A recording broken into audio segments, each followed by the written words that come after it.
మా state secretary గారు నారాయణరావు గారు ఇవాళ సిటీ ప్రెసిడెంట్గా అపాయింట్ అవుతున్నటువంటి మట్టా శివకుమార్ గౌడ్ ఈయన లేచి నిలబడి నమస్కారం. మిగతా వాళ్ళ పేర్లు చెప్తారు. ఐఎన్టీసీ గురించి మీకు నేను చెప్పక్కర్లేదు. ముఖ్యంగా ఐఎన్టీసీ అనేది Indian national trade union Congress. ఇది ఎవరికి ఏ పార్టీకి సంబంధం లేనటువంటి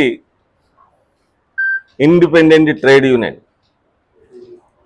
కాకపోతే పూర్వం కాంగ్రెస్కి సంబంధించినటువంటి కార్యక్రమాల్లో పాల్గొనడం వల్ల ఎక్కువ మంది ఎక్కువ శాతం ఇది కాంగ్రెస్ పార్టీకి సంబంధించింది అనేది చెప్తూ వస్తున్నటువంటి సందర్భం తప్ప పార్టీకి సంబంధించి లేబర్ సెల్ మాత్రమే కాంగ్రెస్ పార్టీకి అనుబంధమైంది తప్ప ఐఎన్టీసీ మాత్రం కాంగ్రెస్ పార్టీ అనుబంధ సంస్థ మాత్రం కాదు. ఇది మా అఖిల భారత ఐఎన్టీసీ అధ్యక్షులు సంజీవ్ రెడ్డి గారు చెప్పడం జరిగింది. మా అఖిల భారత ఐఎన్టీసీ జనరల్ సెక్రటరీ గారు చెప్పడం జరిగింది. స్టేట్ జనరల్ సెక్రటరీ గారు కూడా చెప్పడం జరిగింది.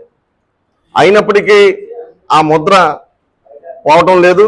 దయచేసి మరొక్కసారి దీన్ని గుర్తు చేయాలనేటువంటి ఆలోచనతోనే నేను మళ్ళీ దాన్ని రిపీట్ చేస్తున్నాను. దయచేసి గ్రహించండి ప్లీజ్. ఇవాళ మన శివకుమార్ గౌడ్, మట్టా శివకుమార్ గౌడ్, ఈయన చాలా సంవత్సరాల నుంచి కాంగ్రెస్ పార్టీలో ఉన్నాడు, ఐఎన్టీసీలో కూడా ఉన్నాడు. ముఖ్యంగా దీనికి సంబంధించి ఇవాళ ఈ భవన నిర్మాణ కార్మిక సంఘం సంబంధించినటువంటి వాటిలో చాలా చురుగ్గా ఉంటూ తనదైనటువంటి శైలిలో అనేక సమస్యలను పరిష్కరిస్తూ సంఘాలని బలోపేతం చేస్తున్నటువంటి మట్టా శివకుమార్ గౌడ్ని ఇవాళ రాజమండ్రి సిటీ ఐఎన్టీసీ అధ్యక్షుడిగా అనౌన్స్ చేయడం జరుగుతుంది.